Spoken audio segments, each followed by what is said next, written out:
We're back here again talking to Patrick Davoren, and sorry for the interruption there earlier. The phone rang and it cuts off the talk or the video, so we're continuing our journey. We're just talking about the facilities here, and I was asking him about the facilities compared to here and his time in America. Yeah, so following on from what we were discussing earlier, outside of the track, which is a Mondo 8-lane running track at World Athletic Standard, we've got a 1 kilometre gravel trail, which is absolutely beautiful to run on, as well as grass on the outside of that. 2 fabulous hills for hill work. We also got a cycle pump track, and we also have a skate park and a massive playground with zip wires, and all those facilities is open 24/7 all year round.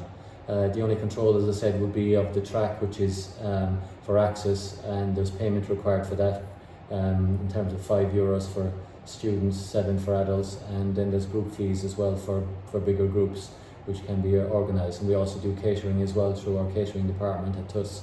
So as I said, we have on the 10th of August the regional community games here with 700 athletes coming, and it's a big event which is basically rolled in by the community games, and we have catering, and we're looking forward to the biggest event we'll ever have here since it opened in last 12 months ago. So from that perspective, I also went to the States on scholarship back in 1990. I achieved a scholarship for a full scholarship, Division 1 university for track and field, and I left Ireland to follow my dreams after looking at a magazine of John McDonnell with Frank O'Mara and Paul O'Donovan sitting in front of him on the running track in Arkansas, which really inspired me to want to be like those guys and go over there and follow my dreams. And so I did that after a lot of hard work, through study-wise as well as training from the age of 16 to 18, and I achieved that, and that culminated with me winning a national title at 1500 metres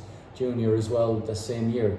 So, but when I left for the States, I left from a family background where there was non-existent support there, which was a setback for me from day one. And to follow on, when I went to the States, it turned out to be a nightmare for me, because after a week there I wanted to go home because the coach was non-communicative and totally unsupportive. So it's not all a bed of roses for athletes that go over there. I think life has changed enormously since I went there in 1990, where you need someone, a shoulder to cry on, I guess is the word to use, or you need, so if you need nurturing and development, you need support big time. And if you didn't have it at home where I was, and then I went to America and I didn't get it, well, it was an absolute nightmare for me, and I knew it straight away that I was a meat in a sandwich, and it wasn't a good sandwich to be in.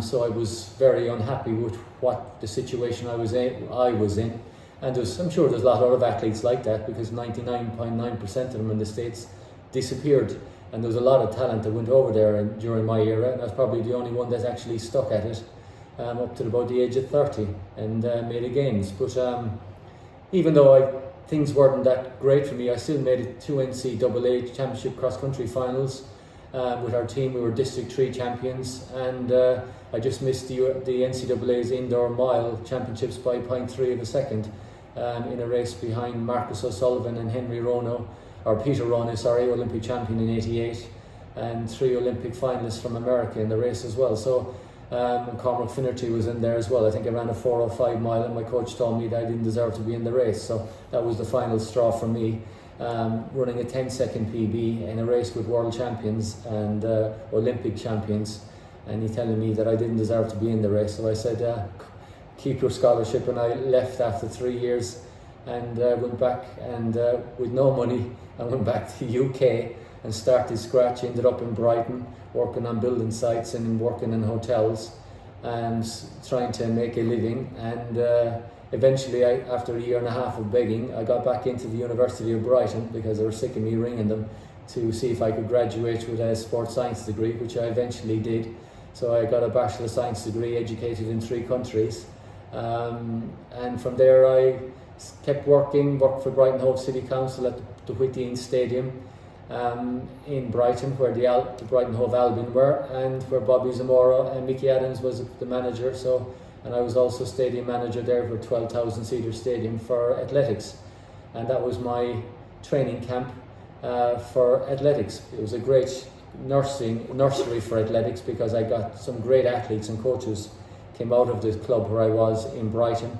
I was a member of Brighton and Hove, and then moved across to Brighton Phoenix AC, which was Steve Ovette's club, my clubmate. Mark Rowland, Olympic bronze medalist. Steve, world record holder multiple times, and Olympic 800 metre champion, and multiple record holder at 1500 and the mile. Then I had Tim Hutchings from Crawley, 2 times world silver cross country championships, and the Olympic 4th place in the 84 Olympics of 5,000 metres. Sally Gunnell, 400 metre medalist, gold medalist of 400 hurls, and former world record holder. Yep. The list went on and on. The athletes we had to compete against, so our county championships was as good as the national championships over here. We'd have 23 athletes in a 1500 final, and some of them would be sub 4 minute milers, like the Howard twins, 58 miler and a 4 minute miler, and you go and win your county championships. The thing about I found in England compared to Ireland is you ran with pride, Steve Ovett, Mark Rowland, in your county championships, and you went out and started your season off by winning your county championships, and you learned to race. And we had our heats and finals, and then we progressed to our regional championships, and then you go to your national championships, and you learn to race, which is a huge problem for our athletes today, who avoid even running the national championships and are going to Olympic championships, and then they have problems racing, because if you can't race, you can't compete in championships. And it's not that straightforward. Everybody just looks at a time and says, oh, I can run that time, or I've ran super fast. It doesn't work like that. Championships finds the weakness in you. It's completely different to time trials.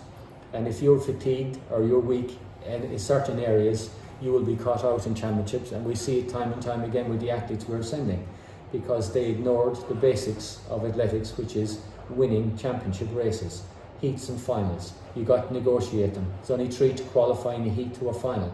It looks straightforward, but you have to go out and do it. So it's that's one great thing about the British, is that you taught you the principles of you train for heats, semis and finals, not for one-off races. And the principles that I learned from Steve Ovett from talking to him, or Matt Patterson, or Steve's coach, Harry Wilson. I have Lord of Mercy, what's his name was, I can't think of his name now, top of my tongue. He was part of the British Milers Club. Frank Horwood, would be another guy, great coach.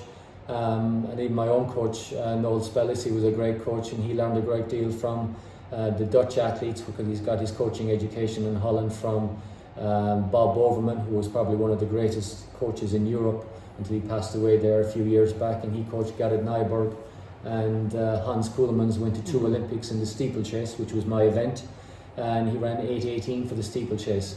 So as I said, the facilities are fantastic that I had in America, which is great, and you have fantastic facilities here in Ireland, but you need more than facilities to run fast. You need good coaching, and you need a good attitude. And I think Mark Rowland drilled into me with conversations about psychology and preparation for races for years, and the only thing he ever talks about is attitude, attitude and attitude, and he just goes on about it all the time. And if that's not there in place from day one, then you're in big trouble.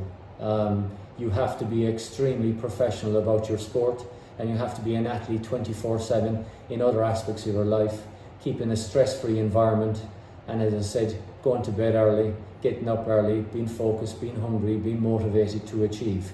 You see the Coughlin's of our world, well, no matter what time he went to bed, Coughlin was up at 6 doing his morning run, and he was jumping out of his skin, and then he was doing his big session in the afternoon, or distance work that he was doing. And it's never changed from the O'Mara's and Marcus O'Sullivan's. And we have good athletes today who have ran faster than him, but they ain't winning world titles, and they don't race like our boys back in those days. And I think the reason for that is that we've ignored our county championships and our Munster championships and our national championships. Some of our guys want to go through a season unbeaten. They don't want to take on each other in races, which is very important to learn. Take your beating, come back and learn from it, and come back fighting and try and win again. As I said, within the steeplechase in Ireland at the moment, it's really struggling. If you go back to the days of John Murray in my time, I ran 8:41 and I'm national record holder for 2K steeplechase for 22 years, running 5:35 for 2K, which is probably 5:30 and under today with the spikes. You have Liam O'Brien who ran 8:28. Like, we've nobody. I think the national championships this year was won in 9:11, 9:21 was second, and 9:42 was third. And the girls' races was 10:04, 10:15, and 11 minutes. It's like, it is not in a good state of affairs, and it is an event that, with the standards at 1,500 and 5,000 metres, if you've got an athlete running between 14 minutes and 13:30, 5,000, it is an event you should be looking at. Exactly, and I suppose in a way, all the athletes you've mentioned there, I happen to be involved with them, and I was national steeplechase coach at the time. Now, it's embarrassing to see those times. No, I suppose the system, as you've said, has failed them, or something has failed them, because the women are running faster times than a lot of the Irish men can do that. Sorry for that interruption, but I said I often thought about going back again and making a comeback to do a bit of being a national steeplechase coach, but I wouldn't have a hope, because you have all this documentation and everything. I never had a coaching certificate in my life.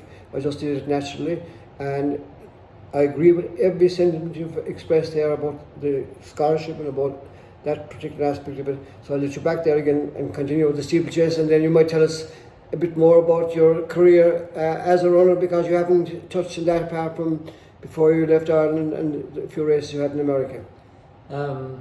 All right, so yeah, I think with regard to the steeplechase, I think in Ireland, I think being at all the schools cross-country championships last year and the track championships and again this year, the standards have dropped. There's less athletes running in the championships. There's no heats and finals and Munster championships.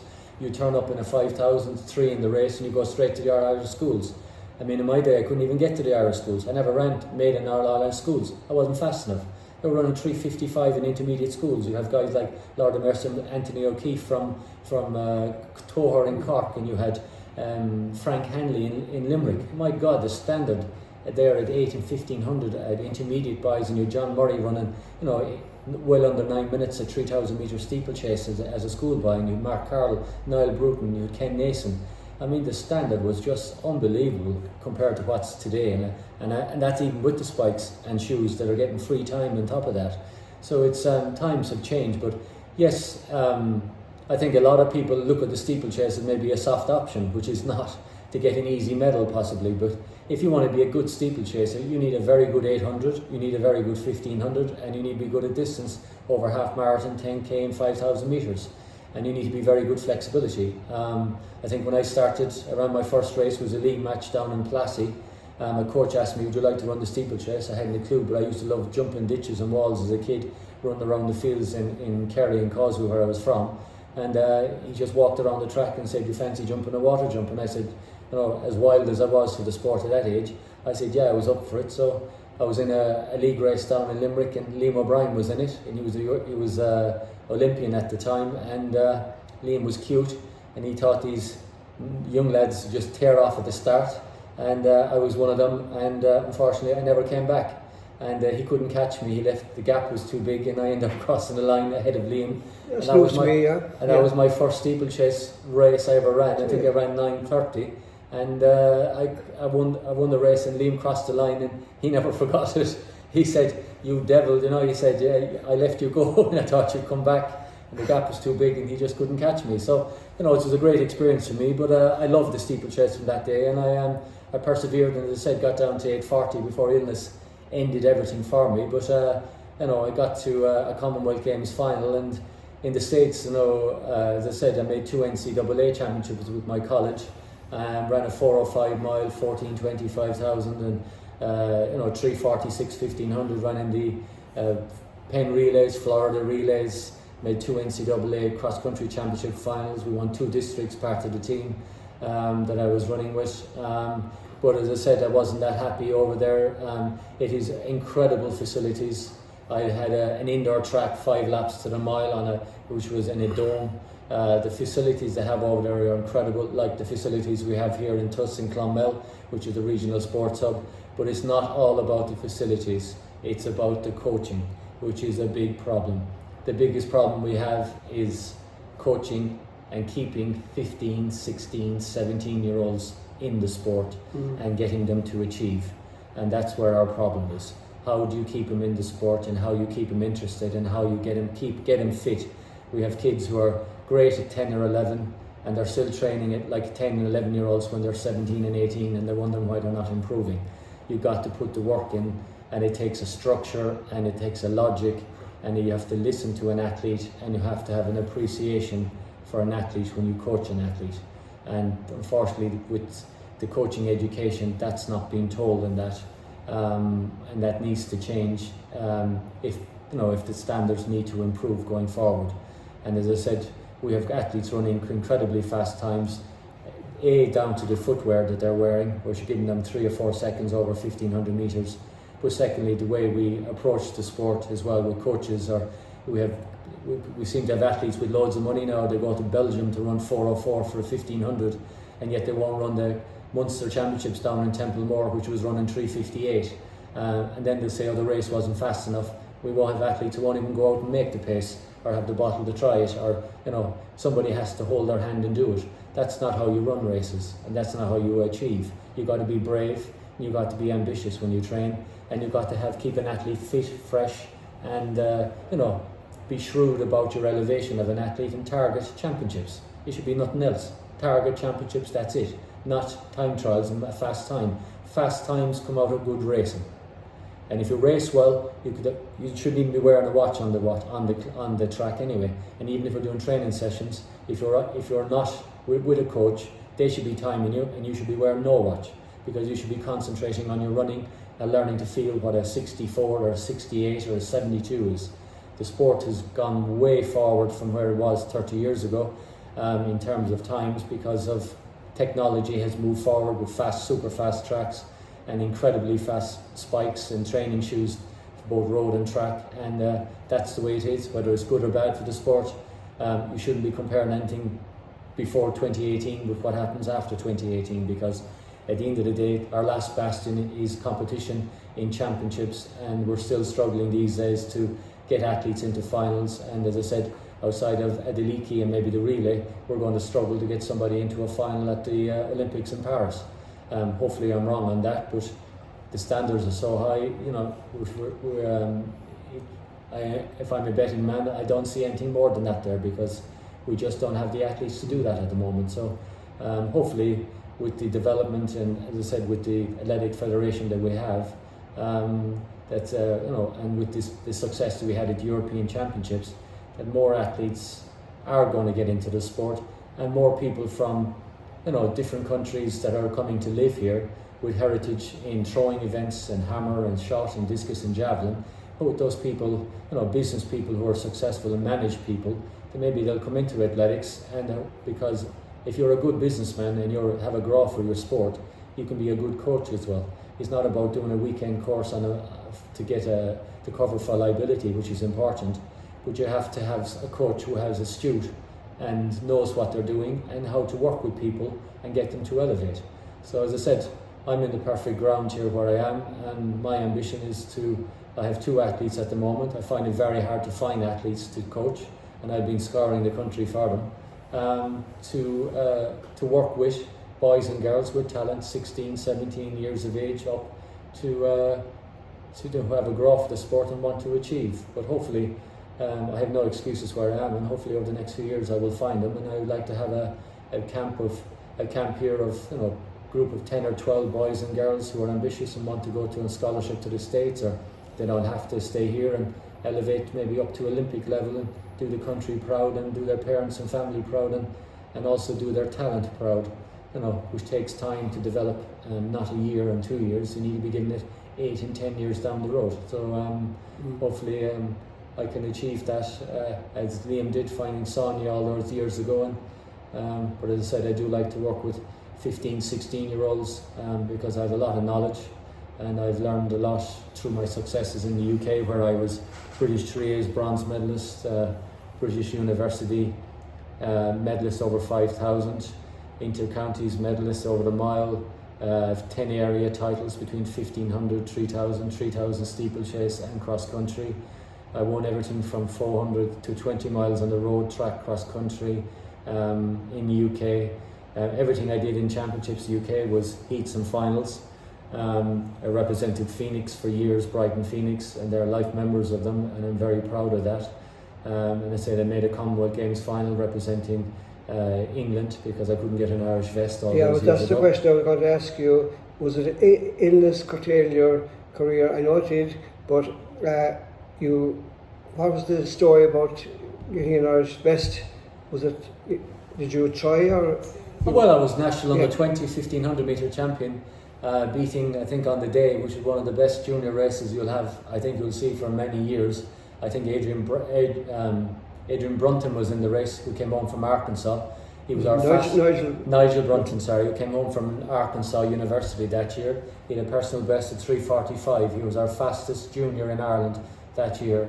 So he was in the race. I had Adrian Hampson, was the Irish schools champion that year. He won the 1500 in 3:50 at the schools, and he ran 1:53 for 800 that year as well, because I raced him earlier in the season. And also we had Brian Connery, the greatest schools winner of all time in Irish athletics. He won every age group in schools, beating John Murray's, Mark Carroll's, the whole lot of them. St Malik is Belfast. And St Malik's is in Belfast. 3:46 he had for 1500. There were the three guys in my national junior 1500, and I beat the three of them comprehensively on the day, and I never got anything out of that. I also won the open cross country up in the Mollusk International, and I also, as I said, after that won the national senior steeplechase. I won the Ormond Cup in Dublin. I won the team Ormond Cup in Dublin. I won the national 4x800 gold, beating Annandale Striders, and they still couldn't figure out how Treaty Track Club beat them that day. We all ran 1:55, the four of us in the one club. And then I said I won the national senior steeplechase by the length of the home straight in 9 minutes, and I got nothing. I was also running 1:51 for 800, 3:42 for 1500. I was fourth in the Martin Mile in 4:02, beaten by Niall Bruton in 4:01, and an Olympian behind me in what's his name, the superstar Masters runner from Ireland, Shane Healy, finished behind me in that race. So I had a lot of basic speed over 1500. I was running 66 for a half marathon, 1:53 for 20 miles, 23:30 for 5 miles, 14:10 5,000, 8:09 3,000 metres, and I was winning all these races. All my personal bests were championships in the UK. Everything I ran, I think, was a championship race, even though my 3,000 wasn't that fast. It was a championship race, beating guys like Michael East, who went on to become 7th in the Olympics at 1500, and was a Commonwealth Games 1500 metre champion the year I ran in the steeplechase. And you're never going to see her caught up? Never, or junior. It's amazing. Mentioning coaching as well, therefore, it skips my mind. What role did Noel, and a great chats with him, we were together in Rome, and you look after him now, but what influence had Noel? Like Treaty was respected, they had a fantastic club, just probably like myself, a one-man band in a sense, but you had great athletes. What role did Noel play in all that? Because I think it's important, because I think he had a huge influence in you, and you're giving back time to him now in his illness. Yeah, so Noel was, I think, he picked me out of obscurity. I love sport, and I was very good at hurling and football, and won Munster hurling titles in hurling, and county football titles in Kerry for football. So I was very athletic, and sport came very easy to me, and I absolutely adored sport. But I saw an opportunity. I saw that in team sports, as you got a little bit older, there was less emphasis on training and more emphasis on partying and drinking and stuff like that, and I had very little interest in that, to no interest whatsoever. So I was totally drawn into my sport, and I saw an opportunity at 16 because a coach walked up to me. I hadn't a clue what I was doing, wearing a pair of football boots and a schools cross country. I was pretty much useless, coming 72nd, even though I was county champion in Kerry. But I hadn't a clue what I was doing, and I was running around the field over 4,000 or 5,000 metres or whatever it was. And but he identified that I had ability, and he just walked up to me and said, "Would you like to join a group that I'm starting down in Limerick?" And like today, if you said that to a young fella, he'd be asking you like, "What's your angle and what do you want and this and that?" My first thought was, "How am I going to get down there as quickly as possible to join in with the group?" And I said yes. I said straight away. I said there was no issues. Yeah, I'll come straight down and join the group. and with another guy from my van called Tom Shanahan, Yeah. who has done extremely well in the States. And again, himself and myself, we were our biggest rivals in Kerry under age 12 and 14 in cross country and schools cross country. And he invited us down, and I think I got a bus down for after school one day from Tralee to Limerick, and he used to give us a lift back, or I think I got a driver's license, provisional, and I used to drive when I was 17 from Kerry down to Limerick myself, and I had to do deliveries for my dad on the way down, which didn't help things, which wasn't the most supportive, and then go down and do a hard training session down in Limerick. But it opened my eyes when I went down there that these guys that he had, some of them were tops in Ireland at cross country and even in track. And I remember one session I went down first time in Plassey, and Noel said to me, I want you to join in with these lads and do a session of 6 400s with 2.5 minutes recovery. And I told him I couldn't run with these guys. I said, they annihilated me in Dungarvan. He said, I think I have no issues with you running, and these guys, I think you're very well able to handle yourself. And I said, are you sure? Because I don't think I could keep up with them. But anyway, I ran the session anyway, and I kicked their asses. I ran 6 400s in 58 seconds. And I walked off the track, and I asked the coach, was that good? And he said, yes, it was excellent. And Neil Cusick was there watching, and he couldn't believe. He said, where did you find him? Which was me. And it's just like, it was a fair running. If you ask any kid at 17 years of age, it runs 6 400s in 58 seconds. That takes a bit of talent to do that, and it doesn't come very easy. So he saw something in me, and he went on from there. So the improvement came quickly after that, because I absolutely adored what I was doing, despite no family support or no encouragement there. But I kept plugging away, and but I think the great thing about the coach was he picked a lot of athletes out of obscurity. He was a great guy to identify talent, boys and girls. So he went into areas like South Hill, Island Fields, South Liberties, Abbeyfield, Rathkeil. He went up to Connemara, my van in Kerry, Causeway, down where I was, and he picked out kids from boys and girls, and he identified them who were nobodies. And even one kid, his name was Dinny Barry, and he was only 5th in a school's track meet in the CBS in Limerick. 5th, which is pretty useless in a 1500. And yet the guy went on and ran 14 minutes for 5,000 and ran 65 minutes for a half marathon. So it just goes to show, talent is hidden and it's in there, and it's not always at the front of a race. So we had a tremendous club in there, but unfortunately we weren't supported by the federation because of who we were and where we came from, and we were nobodies taking on the big guns up in Dublin, and we kicked their butts, and they didn't like it, and unfortunately we were never supported for that, which was very, very disappointing, because we had a very talented group of athletes, both boys and girls. I think we won 8 national titles in 2 years, and winning the Ormond Cup. We put 6 of us in the club in the first 11 in the Ormond Cup, and they were furious over it, that we actually did that first time the cup was taken out of Dublin.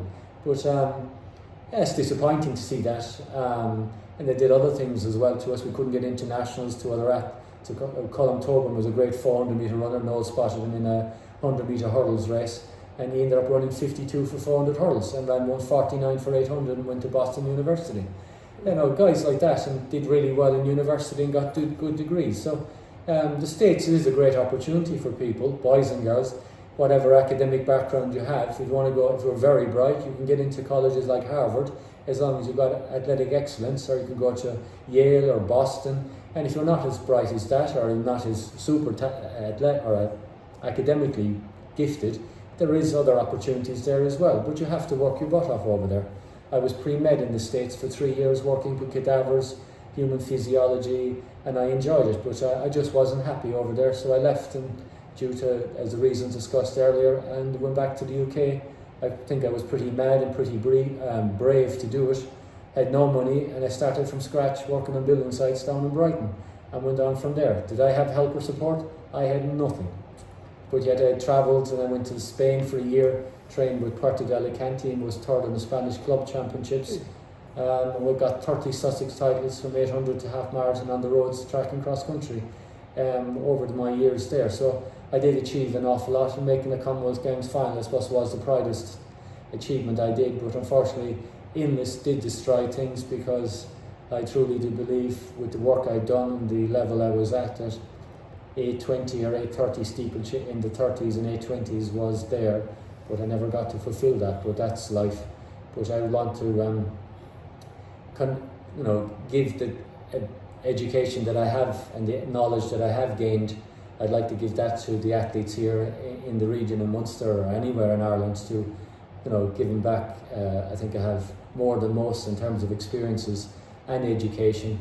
As I said, I did training, delivery and evaluation, training needs identification and design while I was during COVID, and got a distinction for that. It was the first time I ever got a distinction, a level 6, because I had time to train, because I always had to work 30-hour week while I was going to university in the UK, and still got a degree. I was running 29.50 for 10k on the roads. So it's not all about having space and time to train, but certainly if I did have it, I would have run a lot faster, and as I said, until illness took it, I would have achieved a lot more. But hey ho, I did achieve a lot and won a lot. You seem to have the ideal characteristics now here in this beautiful place. As I look out over the beautiful setting, and you have the motivation.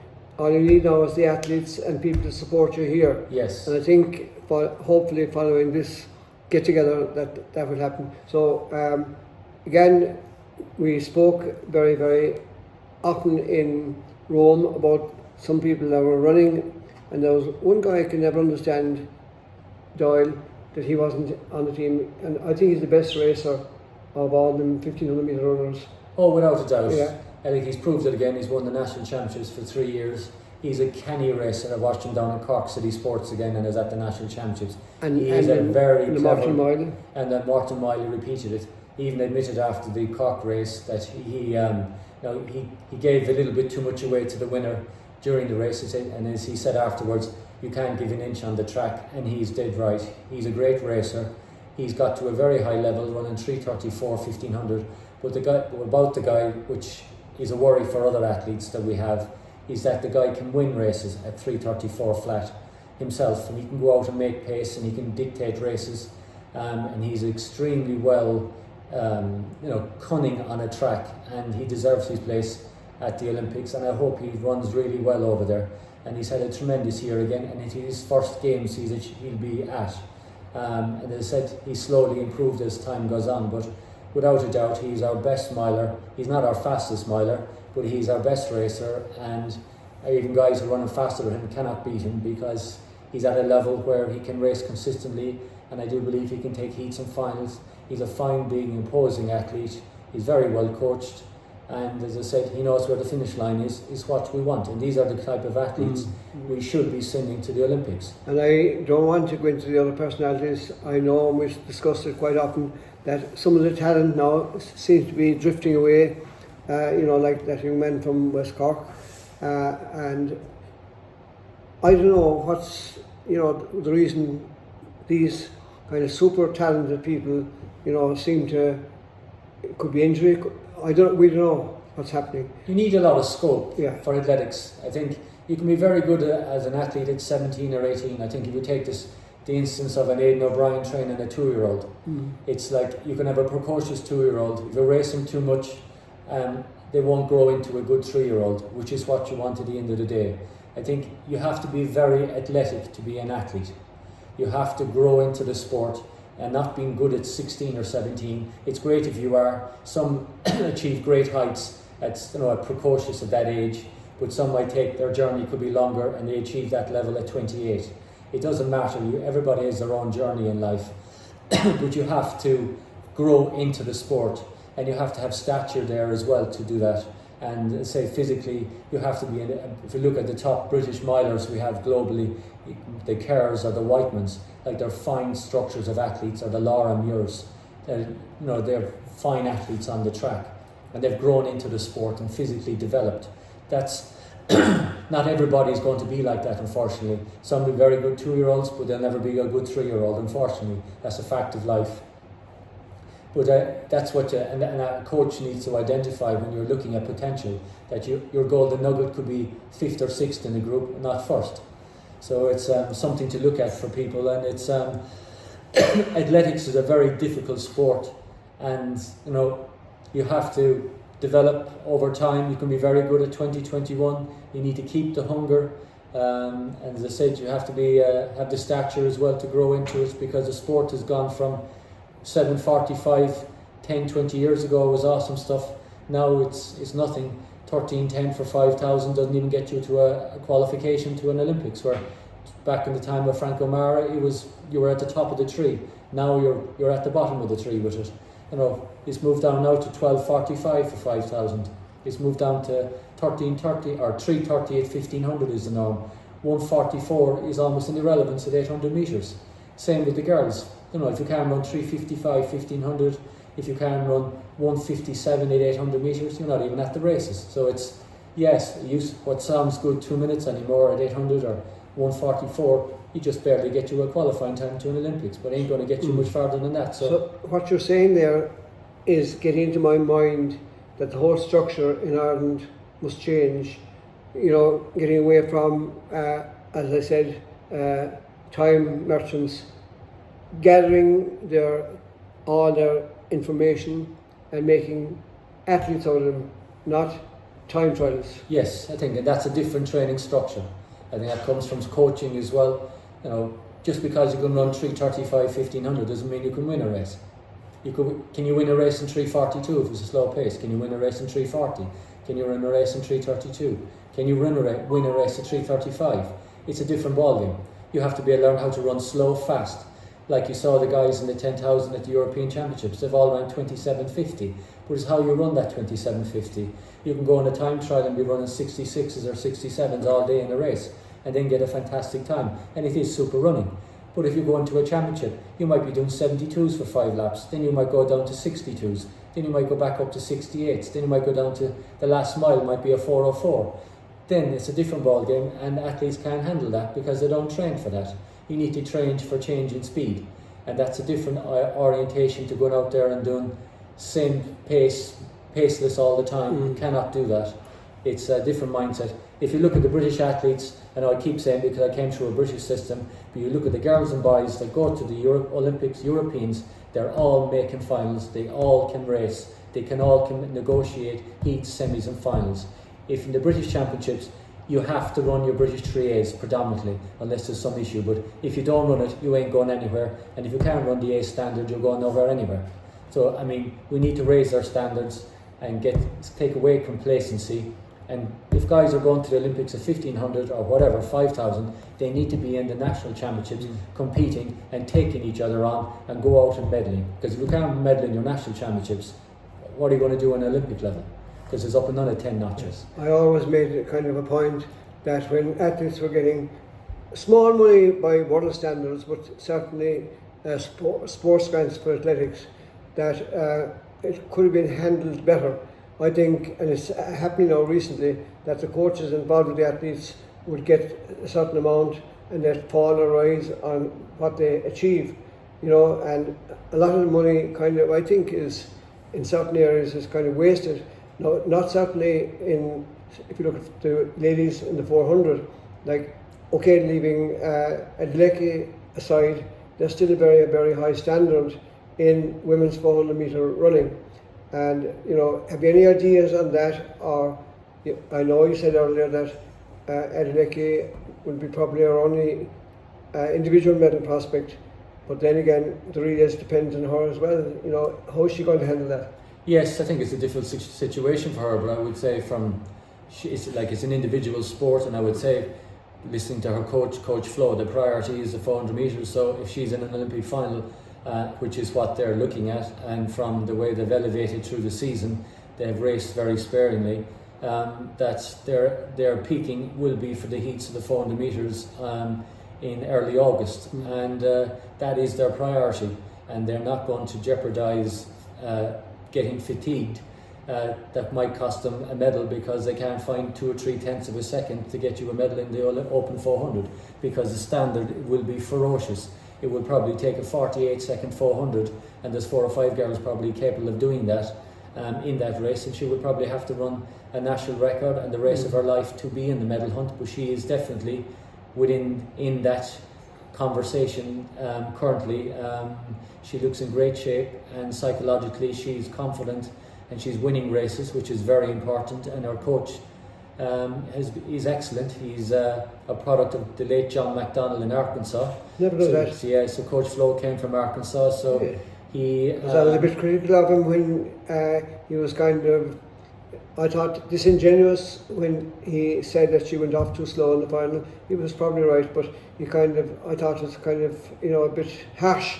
But knowing the system that he came from, it makes it easier for me to understand why he said those things. I think so, yes, because if you have a plan, you have a coach and athlete relationship, and you set out to have a plan, and the plan is you don't go out and execute the plan, and you get beaten by a tenth or 2/10 of a second.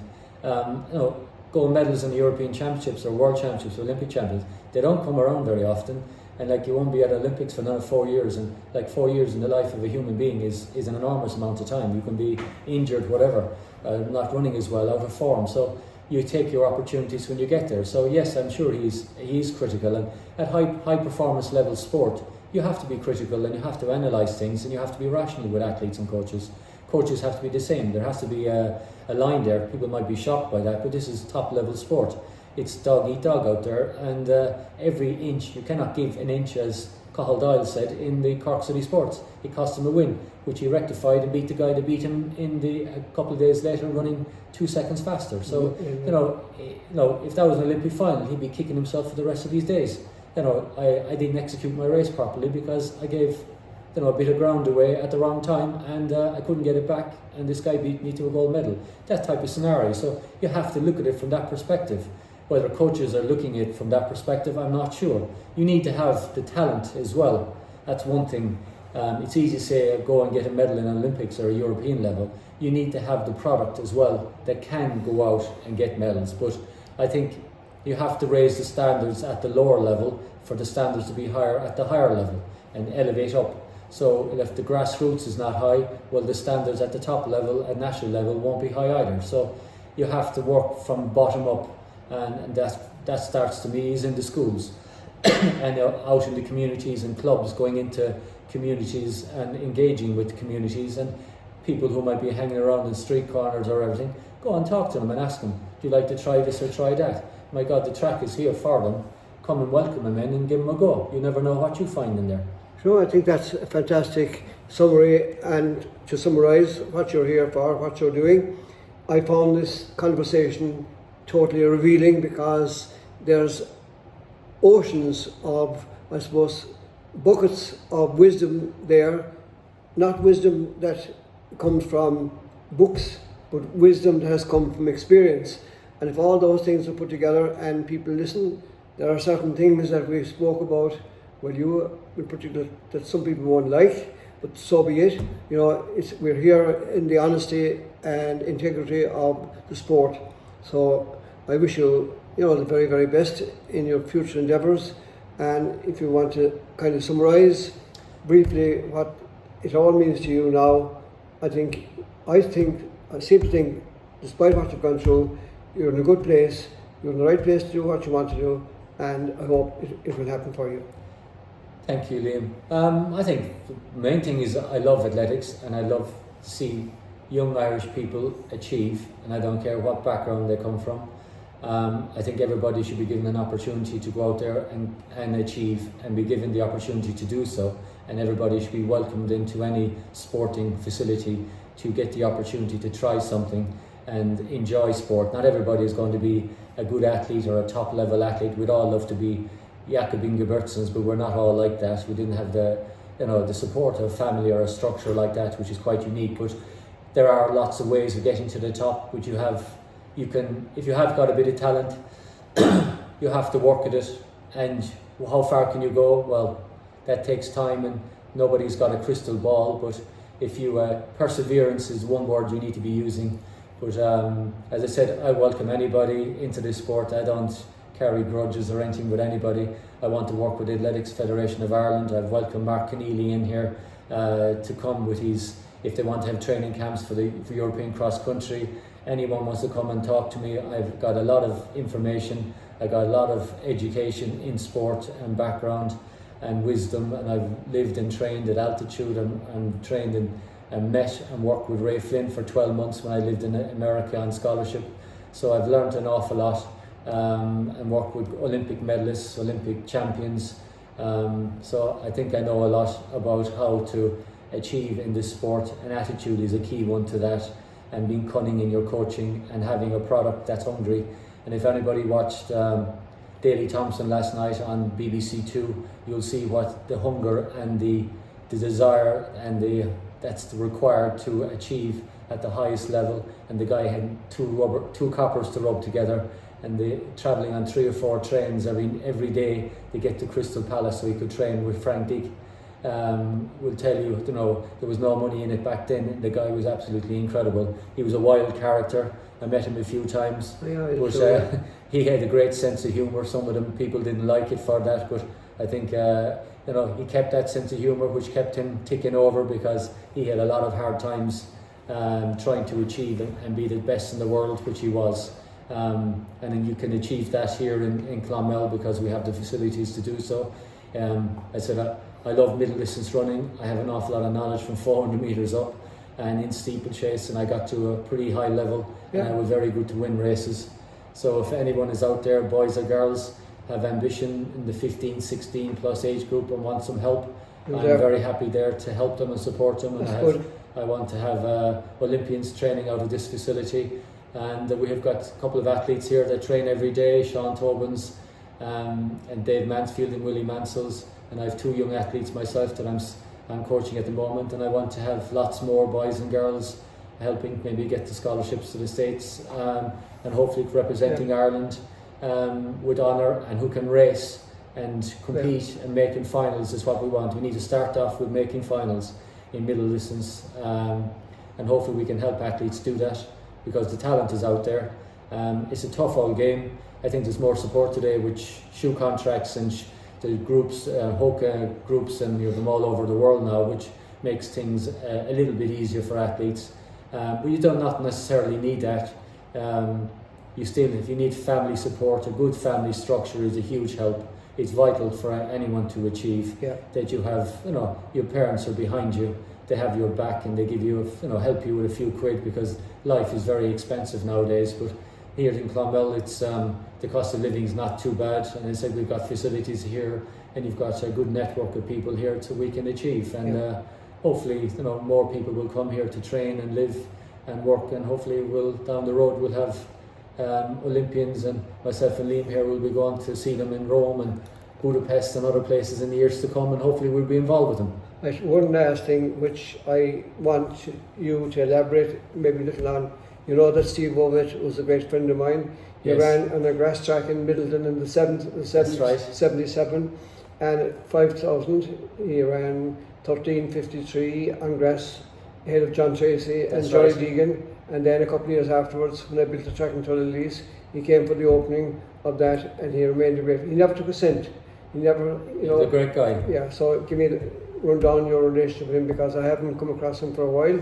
Well, Steve now is living in Australia, but I've had the pleasure of meeting him a couple of times in 2012 actually at the London Olympics. He came down. His statue was cut down in Preston Park, where we all did our training, Brighton and Hove athletes over the years, and that's where Steve trained with Matt Patterson, Lord of Mercy, who passed away. He was his training partner for all his career, and Harry Wilson be down there training, and they used to go up to Willen Garden City and train with Julian Gother and Tony Simmons as well. So there was a tremendous group of athletes, and Mark Rowland and that were there. But he had a great sense of humour. His family had a market stall down in the market on London Road in Brighton, and I used to buy my bacon and eggs and vegetables because I thought it might help me run faster. And used to see him down there. But as I said, his success was back in the 80s, and he finished up really in the late 80s, early 90s when I arrived there. But I had the pleasure of meeting him. He was a rational type of guy. He'd tell you straight. He said, "Why aren't you at the Olympics, or why aren't you at the European Championships? What are you doing staying at home?" But he had a very have-a-go attitude. He was trained extremely hard. He was 120, 140 mile a week man. He did say one thing in between your training sessions: learn to do nothing. He said, learn to lie on a couch and don't be going out walking around shops or having coffees and looking at mobile phones and stuff like that, and keeping the mechanism clear. in there, it says, and again, as Roland always says, attitude, attitude, attitude. If you want to be a good athlete, get rid of phones, get rid of all social media, stop worrying about other people and worry about your own journey in life, and stop worrying about watches as well when you train. Get someone else to clock you on the track and learn how to race and learn how to go out and do it yourself. And he did it himself, just like Seb Coe did, because I had the privilege of meeting him and working with some of his relations as well. So they were great, ambitious people. They had great families behind them who were ambitious and supportive. They didn't have loads of money, but they had the right principles, and they were hungry, and they had lots of support behind them, and that's what you want. And they had a good sense of humour. I think that's very important. Have a sense of humour when days are bad, when it's pouring rain out there and it's raining. You'll be asking yourself, what in the name of God am I doing out here? Or I have to have a couple of bad races, or training is not going well. Stick to your principles, keep plugging at it. You'll have good days and bad days, but when you're right, you should be on the money. As I said, the Cathal Dial's out there, he's hitting it all the time, and he's our best athlete, and I hope he runs well in the Olympics, because he's doing Miling proud in Ireland, and he's raising standards there, and he's making guys, complacency, they have to raise their game to get up with him and stay with him, which is a good thing, because we need competition. And same with the girls and the relay teams and what they're doing, and our 400 metre runners. So I hope it brings more and more athletes into the sport, because we do need them, and it's great for female sport as well, and it's a fabulous sport to compete in, and relay running, etc. It's great fun for teams, and we'd like to see more and more of that going forward in the next few years, and I hope Adeliki gets a medal in the Olympics. Well, that's a great way to end. Medal, and we'll be talking again, but thank you very much. It's most revealing. This is something I planned when I was in Rome that I do it, and we've done that, so I hope that a lot of people listen to Noel's or to Patrick's advice on the sport, because there's an awful lot of wisdom and knowledge there, and I've learned a lot from it as well.